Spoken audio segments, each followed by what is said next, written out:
Hola, mi amigo querido. Vamos al estudio de la lección número 6 para el 8 de noviembre del año 2025. El título de la lección es El enemigo interno y el propósito de la lección es mostrarnos que la victoria de Israel estaba garantizada mientras el pueblo obedeciese el pacto de fidelidad que había hecho con Dios. Cuando el pueblo se olvidaba de ese pacto, de fidelidad, de obediencia, de sumisión a Dios, ahí venía la desgracia. Pero durante su peregrinaje por el desierto, Israel aprendió una lección que todos tenemos que aprender. El verdadero enemigo no estaba fuera. El verdadero enemigo estaba dentro del propio pueblo de Dios. Y hoy nosotros como seres humanos tenemos que aprender que nuestros verdaderos enemigos no están fuera de nosotros. Nuestro verdadero enemigo somos nosotros mismos cuando no sabemos tomar decisiones, cuando no respetamos el pacto con Dios, pacto de sumisión y de obediencia y de fidelidad.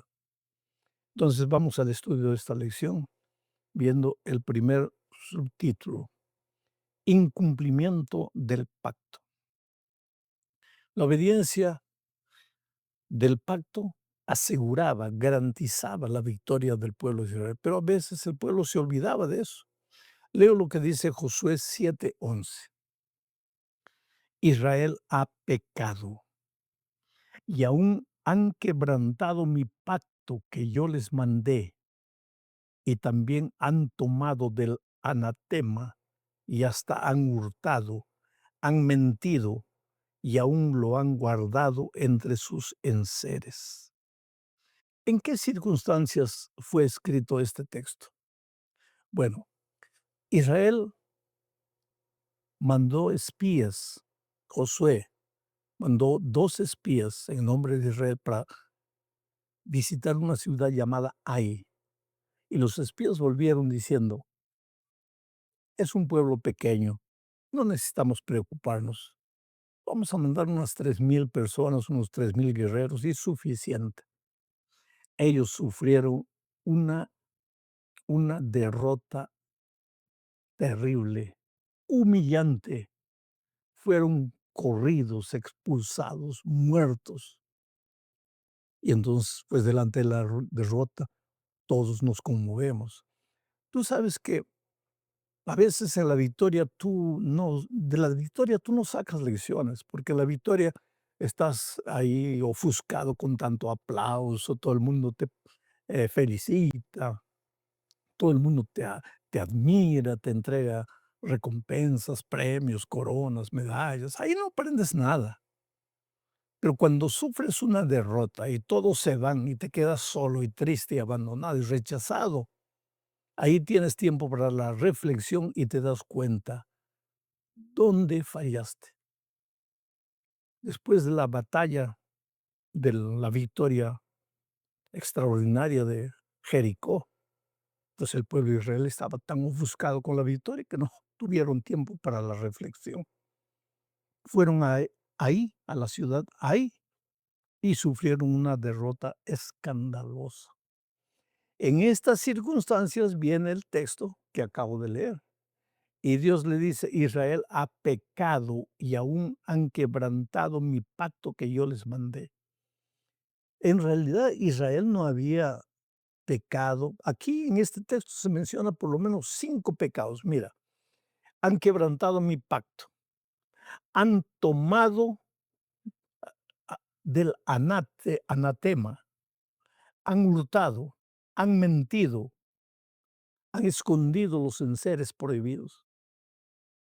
Pero en realidad Israel no había hecho eso. Quien había hecho eso era un hombre llamado Acán. Pero encontramos aquí una lección. El pecado de un hombre contamina todo el pueblo. Pero el problema de Israel no había sido solamente el pecado de Acán, que trajo maldición al pueblo. El problema de Israel Esa había sido la extremada confianza después de la batalla de Jericó. El hecho de que si a Jericó, una nación guerrera, la hemos derrotado, a esta ciudad hay, pues, no necesitamos mandar mucha gente.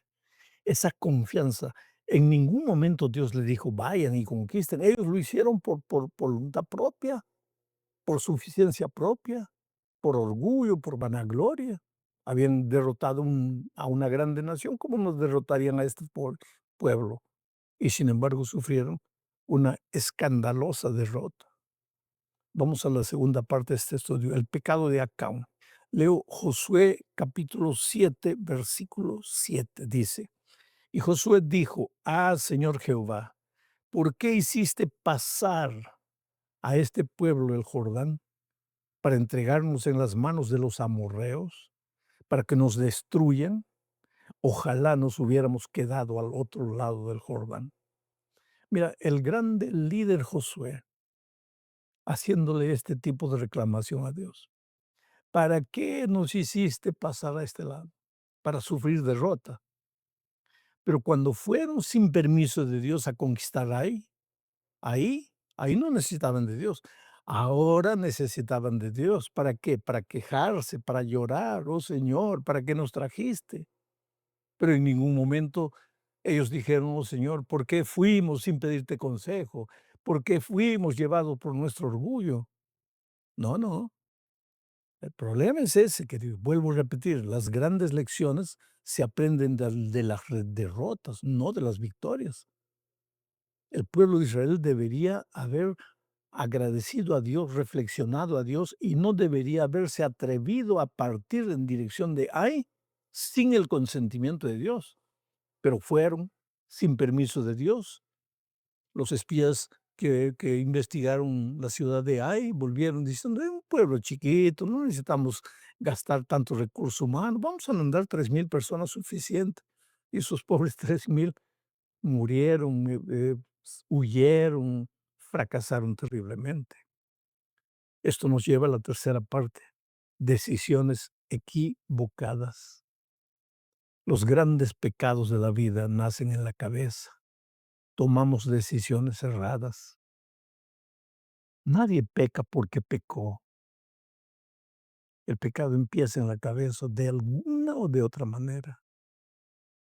Oh, querido, cuando el enemigo quiere llevarnos al suelo, comienza a trabajar no con nuestros pies para que tropecemos, comienza a trabajar con nuestra cabeza, con nuestras ideas, con nuestra mente.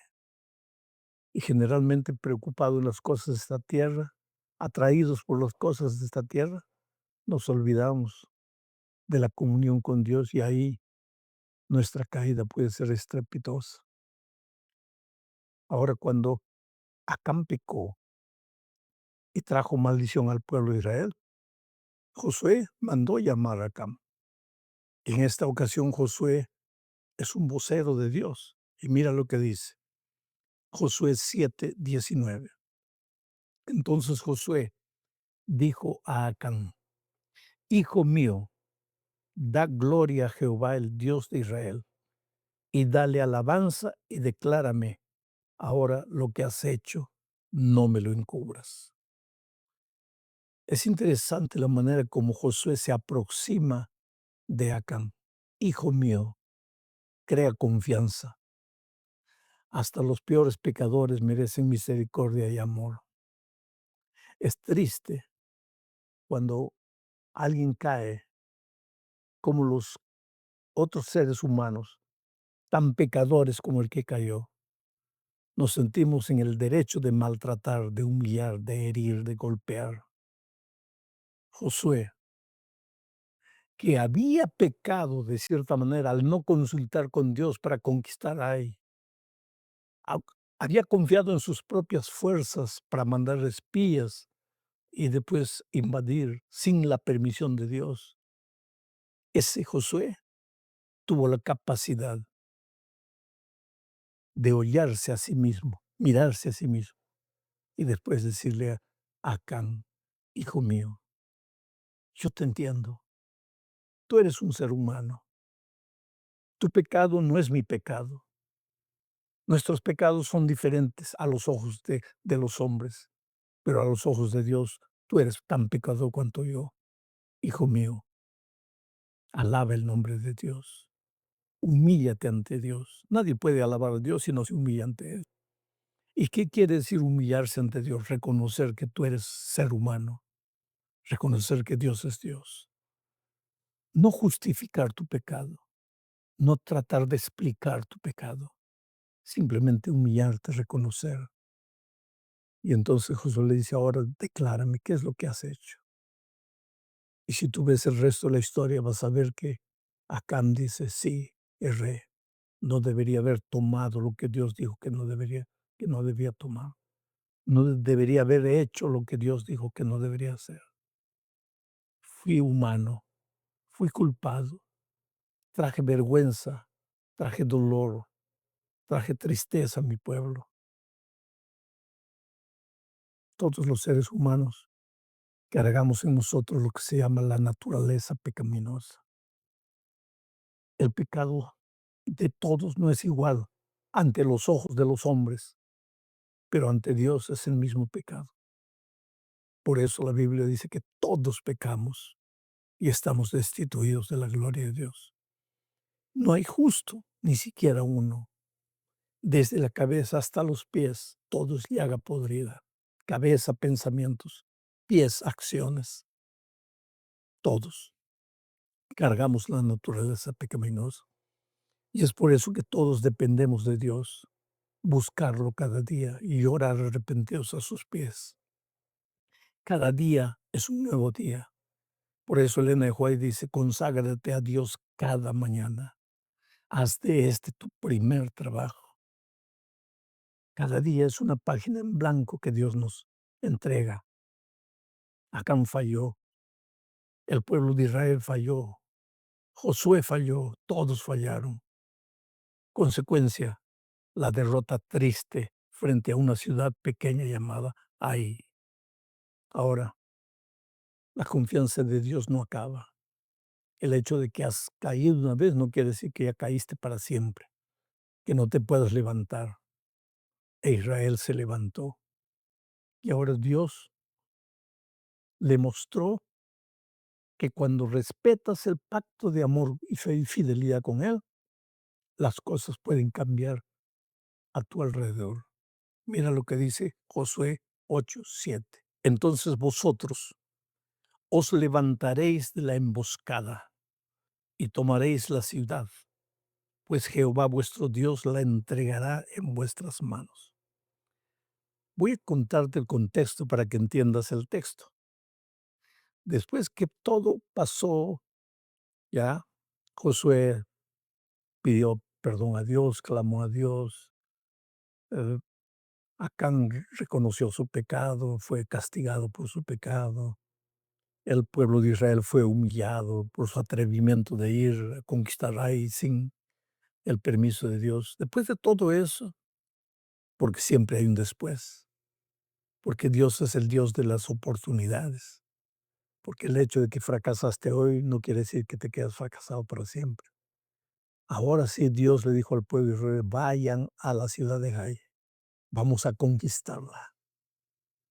Ustedes lleguen y cuando lleguen a la ciudad, hacen de cuenta que ustedes están retrocediendo. Y al verlos retroceder, el ejército de Ai se va a animar y va a salir para perseguirlos. Pero ustedes no retrocedan completamente. Quédense preparando una emboscada. Y cuando el pueblo de Ai salga atrás de ustedes, ustedes los agarran en el camino. Y así fue la gran victoria. Pero lo que voy a leer el texto de nuevo para que entiendas. Entonces vosotros os levantaréis y, y tomaréis la ciudad, pues Jehová vuestro Dios os entregará en vuestras manos. No fue la victoria de Israel en esta ocasión, no fue resultado de su estrategia, no fue resultado de un plan, no fue resultado de su poderío militar, fue el resultado de que ahora siguieron el plan divino, ahora se sometieron a Dios, ahora respetaron el pacto, Ahora oyeron la voz de Dios, siguieron el consejo divino y querido, cuando haces eso en tu vida, la victoria está asegurada. Nuestras grandes derrotas en la vida es cuando por algún motivo nos olvidamos del pacto de obediencia, de sumisión, de humildad. Dios adelante, yo atrás. Dios mi guía, yo su discípulo. Yo soy un seguidor de Él. ¿En qué medida? En la medida que estudio la Biblia todos los días, vivo en espíritu de oración y llevo una persona para Cristo. Ahí estoy confiando en Dios, estoy siguiendo a Jesús. Ahí estoy dependiendo de Él. Porque cada mañana cuando tú te arrodillas, cuando tomas tiempo para pasar con Dios, ¿qué le estás diciendo a Jesús? Le estás diciendo, Señor, ¿sabes por qué estoy arrodillado aquí? Porque yo no tengo fuerzas, porque yo confío en ti, porque sin ti yo no puedo nada. Por eso estoy aquí. Tengo mucho para hacer hoy, pero estoy separando este tiempo porque dependo de ti. Ahora, cuando despiertas y sales corriendo a las actividades sin pasar tiempo con Dios, sabes lo que estás diciendo, no con la boca, sino con tu actitud. ¿Sabes lo que le estás diciendo? Señor, yo estoy yendo directo al trabajo porque yo solito puedo, yo resuelvo el problema, yo sé cómo hacer. Resultado, quebraste tu pacto de fidelidad, de sumisión a Dios. Resultado, fracaso, derrota, las cosas no te salen como deben salir. El pueblo de Israel nos enseña grandes lecciones. Todas las historias que estamos estudiando no son para hacer historia, son para aprender lecciones que pueden ser aplicadas a nuestra experiencia. Vamos a la última parte de este estudio, un testigo del poder de Dios. Y leo Josué 7, 7 al 9, para entender lo que el autor de la lección de la escuela sabática está queriendo enseñar. Y Josué dijo: "Ah, Señor Jehová, ¿por qué hiciste pasar a este pueblo el Jordán para entregarnos en las manos de los amorreos, para que nos destruyan? Ojalá nos hubiéramos quedado al otro lado del Jordán. Ay, Señor, ¿qué diré ya que Israel ha vuelto la espalda delante de sus enemigos? Porque los cananeos y todos los moradores de la tierra oirán y nos rodearán y borrarán nuestro nombre de sobre la tierra. Y entonces, ¿qué harás tú a tu grande nombre? Esta es la última parte que quiero destacar. En la derrota que el pueblo de Israel sufrió con Ai, en esa oración que Josué le hace a Dios: Señor, ¿para qué nos trajiste aquí para sufrir la derrota? Olvidándose de decir, nos olvidamos de ti, no seguimos tu consejo y por eso fracasamos. Pero en esta oración, Josué reconoce una cosa: Señor, si nosotros perdemos, el diablo va a dar una carcajada. ¿Por qué? Porque va a decir que nosotros somos tu pueblo. O sea, nuestra derrota es una humillación a tu nombre. Ahora, Señor, nosotros hemos fallado. ¿Qué harás con tu nombre? Esta es la grande verdad, querido. El diablo pelea contra ti. Acuérdate de la historia de Job, que no tiene nada que ver con esta lección. El diablo le dijo: quítale a Job todo lo que tiene y vas a ver que te maldice. Y cuando Job resistió el dolor, el sufrimiento y salió victorioso, el diablo recibió una bofetada en el rostro y el nombre de Dios fue enaltecido. Cada vez que tú fracasas, el nombre de Dios es vilipendiado. Cada vez que tú vences, nombre de Dios es enaltecido. Y para enaltecer siempre su nombre en tu vida, Dios te ha dejado su palabra escrita, sus consejos, su pacto. Sigue los consejos divinos. Haz lo que Dios te aconseja. Humíllate, pasa tiempo con Dios. Tu vida va a ser una vida de victoria y tu victoria va a ser una alabanza al nombre de Dios. Y cuando las otras naciones te vean, se van a preguntar: ¿qué tiene este hombre que Dios lo bendice tanto? Yo te podría contar historias tras historias de gente que estaba derrotada, humillada, perdida, acabada. Conoció a Jesucristo, se entregó a Jesús. entró en un pacto de fidelidad con Dios, de obediencia, de humildad con Dios, y Dios lo bendijo y hoy día son prósperos en todos los aspectos de la vida, no solo en el aspecto financiero. Hoy día los hijos de esas personas son grandes instrumentos de Dios, médicos, enfermeras, pastores, porque cuando Dios acepta, perdona, transforma, restaura, hace de nuevo. ¿Por qué? Porque en tu vida está en juego el nombre de Dios, porque de tu victoria, cada victoria tuya es una bofetada en el rostro del enemigo. En este gran conflicto entre el bien y el mal, el diablo va a hacer de todo para tirar por tierra el nombre de Dios, tirándote a ti por tierra. Y Dios va a hacer todo lo que pueda para que tú camines con Él a fin de que tu vida sea una vida de victoria, de alabanza y de loor al nombre de Dios. Que Dios te bendiga, querido. Un gran abrazo. Muy bueno estar contigo. No tengas miedo a las luchas de la vida. Esta semana de repente vas a enfrentar momentos difíciles en la casa, con la esposa, con algún hijo tal vez. Hay mucha gente que ora por ti. Y mis queridos hermanos, ustedes que siempre están entrando a la página, escribiendo sus comentarios, escriban ahí, respondan a otras personas que están registrando sus pedidos de oración. Somos una gran familia, oremos los unos por los otros, crezcamos juntos y preparémonos para el encuentro con el Señor Jesucristo. Un abrazo.